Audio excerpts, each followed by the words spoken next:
बहू का बदला कई दिन चलने वाला था। टेबल पर सूजी आटे के गोलगप्पे, चाट, पपड़ी चाट, दही की खट्टी मीठी चाट और भी कई वस्तुएं सजी हुई थी। कल ही शांति की बेटी पूर्वी आई। बच्चों ने चाट गोलगप्पे खाने की मांग की थी। बाहर हल्की हल्की बूंदाबांदी हो रही थी, इसीलिए पूर्वी ने सोचा कि बच्चों को घर पर ही सब खिलाना बेहतर होगा। तो पूर्वी ने अपनी भाभी से कहा कि मैं बच्चों को खिला रही हूँ, आप मम्मी पापा को दे आओ, साथ बैठे गोलगप्पे का मजा लेते हैं। 2 बार बोलने पर भी भाभी ने मम्मी पापा को गोलगप्पे देने में कोई रुचि न दिखाई। शांति जानती थी कि रोमा चाट गोलगप्पे तो देने से रही, क्योंकि पूर्वी आने से 2 दिन पहले रात के खाने में अपने सास ससुर को दिन की बासी रोटी परोसी थी उसने। ताजी और बासी रोटी में फ़र्क शांति और उनके पति शंकर समझते ही थे।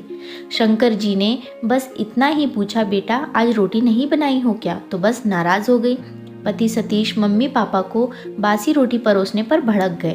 बस इसी बात से रोमा नाराज़ थी और उसकी नाराज़गी और गुस्सा बहुत दिनों तक उसने मन में रहता और अपना बदला उनकी छोटी मोटी ज़रूरतों को नज़रअंदाज करके निकालती।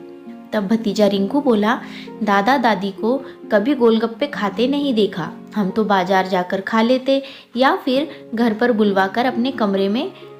रोमा तुरंत बोली, वो नहीं खाते, उन्हें खास पसंद नहीं। पूर्वी ने पूछा, कभी उन्होंने आपसे कहा? भाभी, मैं खुद हर बार बाजार से लाकर उन्हें खिलाती थी, और तो और माँ खुद बहुत अच्छे गोलगप्पे और चाट बनाती थी घर पर हम सब के लिए, और पापा तो बहुत चाव से खाते थे। रोमा चुप रही, कुछ नहीं बोली। रिंकू पूर्वी के सामने बोल पड़ा, इससे पहले ऐसी नौबत कभी नहीं आई थी। सभी बाजार में खा लेते थे और पूर्वी मम्मी पापा के लिए पैक कराकर ले आती थी, उन्हें पास बिठाकर खिला देती। आज खुलेआम खाया जा रहा था। रिंकू ने जो देखा वही बोल दिया, भाभी आपने खुद से ही तय कर लिया है कि वे नहीं खाते, कभी ऑफर करके देखा? उनका भी मन करता है, उनकी भी अपनी इच्छाएं होती हैं। बच्चे और बूढ़े समान होते हैं, उनमें भी खाने की उतनी ही ललक होती है जितनी एक बच्चे में।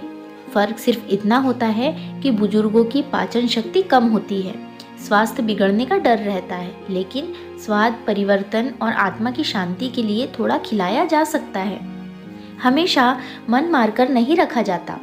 रिंकू भी दादा दादी के साथ हो रहे व्यवहार को देख समझ रहा था। कल को वो भी आप लोगों के साथ ऐसा ही कुछ न कर बैठे। बच्चे जो देखते हैं वो ही सीखते हैं। मम्मी पापा ने अपनी उम्र के हिसाब से अपने खान पान पर खुद ही रोक लगा दी है, इसी में उनकी भलाई भी है। कहते हुए 2 प्लेट ला मम्मी पापा के लिए चाट गोलगप्पे लगाती भी जा रही थी और रोती भी जा रही थी। मेरे रहते आप ऐसा व्यवहार कर रही हो, मेरे ना रहने पर।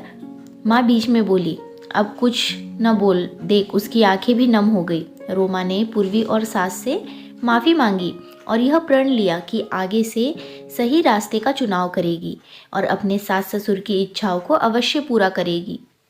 फ्रेंड्स, रोमा को सिर्फ एक बात सोचना था कि अगर उसकी भाभी उसके मम्मी पापा के साथ ऐसा व्यवहार करती तो उसे कैसा लगता, और अपने बेटे के सामने भी एक अच्छा उदाहरण पेश करना था। ऐसा व्यवहार बेटे को भी गलत रास्ता ही दिखाएगा। तो फ्रेंड्स, आपको ये स्टोरी कैसी लगी अपनी राय कमेंट बॉक्स में ज़रूर बताएं। वीडियो को लाइक शेयर ज़रूर करें और चैनल को सब्सक्राइब करना बिल्कुल ना भूलें, क्योंकि आपके लिए मैं ऐसी ही अच्छी अच्छी कहानियाँ लेकर आते रहती हूँ। और ऐसी ही अच्छी अच्छी मराठी स्टोरीज़ के लिए मेरे चैनल चित्रास वॉइस को सब्सक्राइब करें। इसका लिंक मैंने डिस्क्रिप्शन बॉक्स में दे दिया है। धन्यवाद।